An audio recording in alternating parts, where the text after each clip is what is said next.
Okay, I want you to picture this. You've just been handed the reins to a massively complex operation. We're talking hundreds of moving parts, millions of dollars on the line, and a mandate that basically demands absolute perfection. Oh, and one more thing. You have a hard, non-negotiable drop-dead deadline. The year is 2028. Welcome to the ultimate test of leadership. Today, we're diving into the United Nations Strategic Heritage Plan, often just called the SHP. Because this massive project has to wrap up by the end of 2028, the management horizon is totally finite, and that changes everything. Every single strategic choice, every dollar spent, every contract you sign, it all has to be reverse engineered from that impending end state. It literally rewrites the entire logic of executive decision-making. So, what exactly are we looking at today? Well, we are unpacking the D1 Chief of Service Strategic Toolkit in this explainer. We're going to take some dense, highly complex UN management guidelines and translate them into a dynamic, practical playbook. You see, senior project leadership is rarely tested by just one simple technical problem, right? It's tested by the need to balance valid, totally competing objectives under intense time pressure, and usually with incomplete information. So our goal today is to show you exactly how a leader designs a system where teams can make rock-solid decisions without drowning in a sea of bureaucracy. Here's our roadmap for this masterclass in disciplined decision-making. We'll kick off with the 2028 challenge itself, then look at how to build an integrated management architecture. After that, we're going to dive into priority setting, managing risk and data, and finally, wrap it all up with the logic of project closure. All right, let's jump right into part one, the 2028 Leadership Challenge, and what it really means to lead with a finite horizon. When you have a concrete deadline like 2028 staring you in the face, you absolutely cannot afford traditional red tape.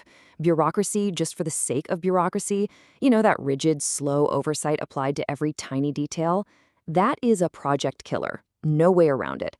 Instead, the source material points us toward proportional controls. It's a real game changer. Basically, it means that your high-risk, high-value, critical path matters get intense executive scrutiny. But the routine stuff, that gets efficiently delegated. As a leader, you have to protect your own time.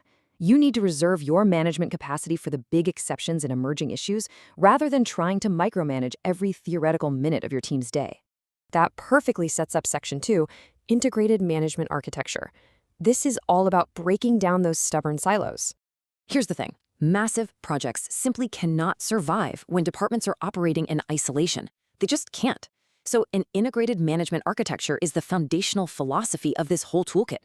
It means that finance, HR, risk management, and actual project delivery are completely intertwined. Think about it. You can't make a decision to, say, accelerate a construction workstream by pouring concrete faster to make up for lost time without instantly connecting that choice to its impact on cost, safety, compliance, and that eventual handover in 2028. This architecture is what ensures every single decision made by the Chief of Service is totally defensible, traceable, and perfectly aligned with the mandate. There's this incredibly powerful quote from the source material that demands a complete mindset shift. It says, "The aim is not to create bureaucracy for its own sake. The aim is to make delivery more predictable." I love that. It totally resets how we think about project governance. Governance isn't there to slow you down. It's there to make sure you actually cross the finish line predictably. It's all about making risks visible, decisions defensible, and making sure organizational learning actually sticks. Moving right along to Section 3, Priority Setting and Execution. How do we actually get the right things done on time? So how does a D1 leader actually take abstract strategy and turn it into a sequenced implementation plan without totally burning out their team? Well, it comes down to a repeatable 4-step review rhythm. First up, surface exceptions early. Do not wait for a small hiccup to become a full-blown crisis. Second, record decisions clearly. You do not want institutional memory relying on someone's personal recollection. Third, assign named owners. Accountability has to be visible and linked directly to specific deliverables and deadlines. And fourth, escalate unresolved dependencies. If you continuously loop through this rhythm, you actually close the loop on agreed actions. That way, endless meetings and discussions don't end up substituting for actual execution. Now, you know as well as I do that large projects fail just as often at the interfaces between teams as they do within the technical work streams themselves. To manage those interfaces, you've got to categorize your stakeholders. Are they a decision authority? If so, engage them directly for sign-offs. Are they an operational dependency? Then you need structured channels to resolve blockers. You can't just rely on grabbing a coffee and hoping for the best. A great control question to always ask yourself is, am I tailoring my communication to this specific audience while preserving a consistent factual core? If the answer is yes, then you are properly treating stakeholder coordination as the core delivery mechanism it really is. Okay, let's dive into Section 4, Risk, Data, and People. These are the absolute pillars of project control. Let's take a look at the sheer scale of the D1 portfolio for a second. When we talk about risk here, we aren't just talking about going a little over budget or missing a minor deadline. A project leader has to maintain a living risk register that tracks a massive breadth of categories: strategic, schedule, financial, contractual, operational, reputational, and compliance risks. Honestly, it's enough to make anyone lose sleep. But here's the catch. It cannot just be a static spreadsheet that you update once a year to keep an auditor happy. It has to be a living, breathing tool that identifies the root cause, the owner, the existing controls, and the planned treatment for every single exposure. To track all that risk, obviously you need data. But the source material is super clear on this. Your dashboards must be built around the actual decisions leadership needs to make, not just throwing every piece of data a system can generate onto a screen. A truly holistic dashboard needs quantitative evidence, the hard numbers, right? But a variance on a chart doesn't actually explain what's happening on the ground. That's why you also need qualitative interpretation. And finally, exception reporting. This ensures leadership attention is directed immediately to the material variances, rather than getting bogged down in routine data. At this level, data quality is a massive part of management accountability. But hey, data is really only as good as the people providing it. And this brings us to perhaps one of the most vital insights from the entire toolkit.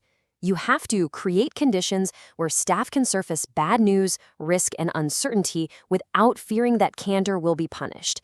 Accurate risk reporting relies entirely on psychological safety. Think about it. If your team is terrified to tell you that a work stream is falling behind, your beautiful dashboards are just going to be full of lies. You have to model professionalism, accountability, and respect in your everyday management decisions to build that level of trust. And finally, we arrive at Section 5, the logic of project closure, and why we have to work backwards from the end state. This really brings our whole narrative full circle back to that 2028 completion horizon, because that impending end state literally changes everything. A chief of service has to maintain this crazy simultaneous view. You're looking at immediate execution today, verification in the near term, handover as we approach 2028, and then final closure. Why? Because a quick, sloppy fix today, just to speed up a workstream, could easily mutate into a massive, unmanageable contractual or documentation liability by 2027. You have to evaluate success against verified outcomes and long-term maintainability, not just how optimistic the narrative sounds today. So how on earth do you actually close a project of this massive scale? Well, it requires highly deliberate transition planning. First, you absolutely must ensure that financial, contractual, and administrative closure are all coordinated. They can't be running on disconnected timelines. Second, you have to preserve essential institutional knowledge. You need to capture the templates, the pitfalls, the evidence, so future teams can actually learn from it. And third, you must execute transparent transition communication. Your stakeholders need to know exactly what is changing, what remains available, and where the future responsibilities actually sit. As that 2028 deadline inches closer and closer, the true measure of strategic leadership isn't just about getting to the finish line, it's about how you cross it. So, I'll leave you with this.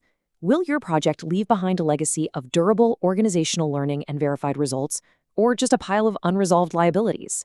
Apply the strict, integrated logic of this UN toolkit to your own professional projects, and make sure your answer is the right one. Thanks so much for joining me on this explainer, and keep leading with the end in mind.